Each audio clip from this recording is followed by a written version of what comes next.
Em novembro do ano de 1899, na região do Arroio Pepino, no município de Pelotas, Rio Grande do Sul, a gente vai ter uma descoberta de um curioso e grande conjunto de moedas localizadas dentro de um baú de ferro que vai ser encontrado na olaria do senhor Carlos Augusto Pereira Prates.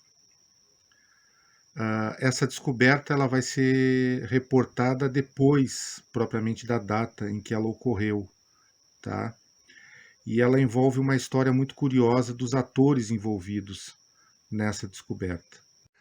Na ocasião, nessa olaria do senhor Carlos Augusto Pereira Prates, dois funcionários dele, o imigrante italiano Leonardo Cantante, de 34 anos, e o brasileiro Pedro Maria Fernandes, de 29 anos, vão ser designados para retirar argila de um determinado ponto ali da propriedade do senhor Carlos Augusto, com a intenção de levar para próximo da oficina da olaria, né, para se fazer tijolos, telhas. Era uma atividade que eles faziam rotineiramente. Porém, nessa ocasião, em novembro de 1899, eles vão num terreno que até então não estava sendo utilizado para a retirada da argila. O Leonardo e o Pedro Maria, eles estão escavando um ponto ali da propriedade da olaria, com o sentido de tirar a argila, e eles encontram, curiosamente, após escavar uma determinada profundidade, uma espécie de estrutura de pedra, o que eles descrevem na época como uma urna semi-acabada. Não estava pronta ainda essa urna. Eles acham muito estranho essa estrutura, eles ficam se perguntando o que é. E observam que dentro dessa estrutura também tem terra, tem argila, e eles começam a cavar, primeiramente com o sentido de tentar entender o que seria aquela estrutura em pedra, se era resto de uma antiga habitação, alguma coisa assim. Logo em seguida eles vão se surpreender porque eles acham um grande baú de ferro, e de acordo com o relato da época, esse baú estava muito bem fechado por meio de duas treliças. Eles retiram esse baú de ferro ali dessa estrutura que eles encontraram, só que eles não avisam o patrão deles, o senhor Carlos Augusto Pereira Prates, que era dono da olaria e dono ali da propriedade onde estava sendo retirada a argila. E eles, curiosos, né, tentando entender o que era aquilo, eles se põem a abrir o baú de ferro. E eles encontram um grande número de moedas dentro desse baú, mas um grande número de moedas diferentes entre si, tá? Que eles não conseguem entender o que é a natureza daquelas moedas ali.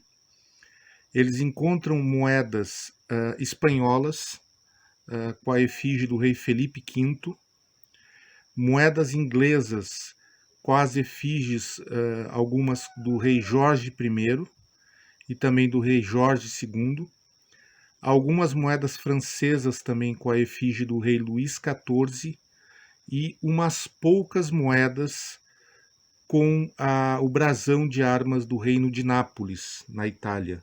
Foi isso que eles encontraram.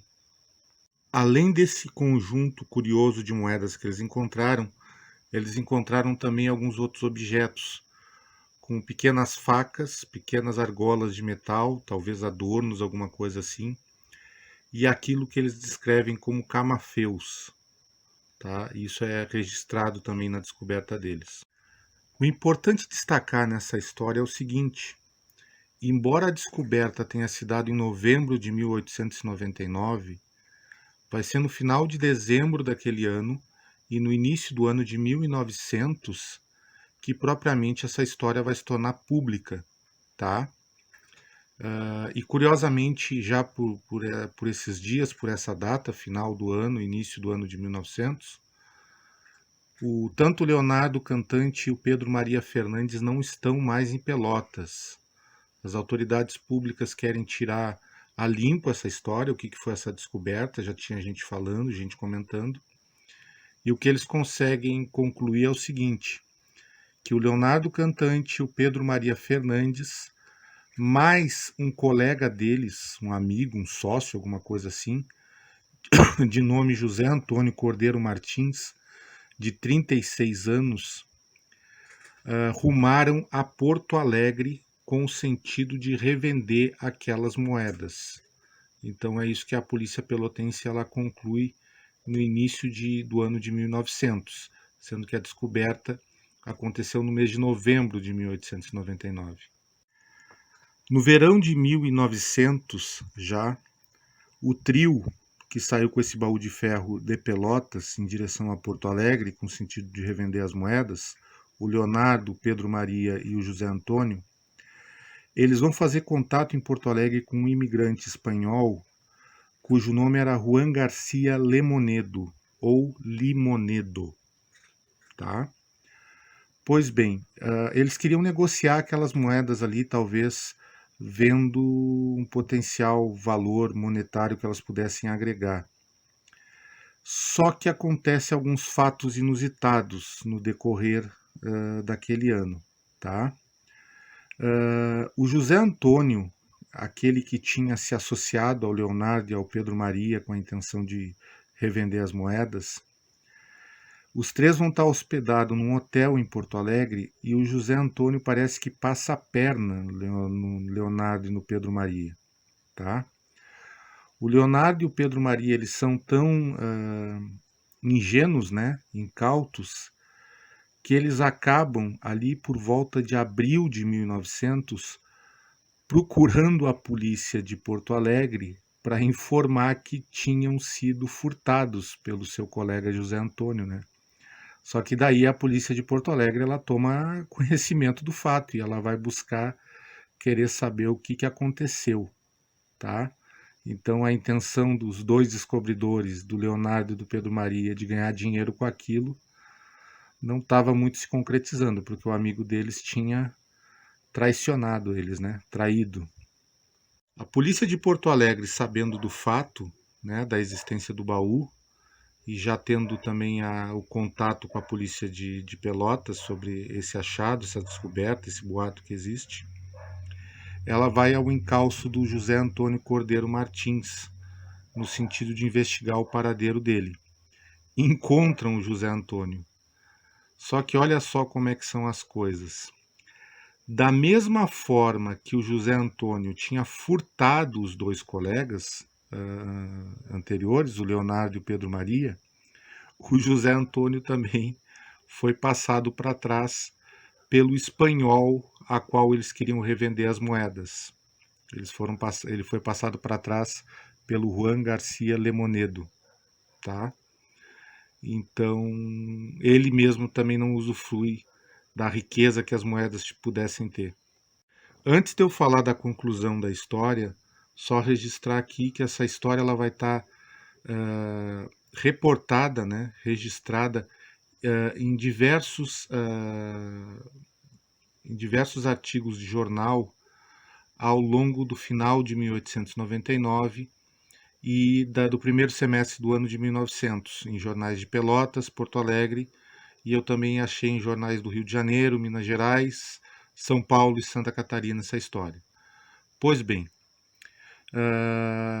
eu acredito que ela tem uma certa veracidade porque são diferentes cronistas que vão registrando essa história. Então, eu não acredito que ela tenha sido uma fabulação literária, né?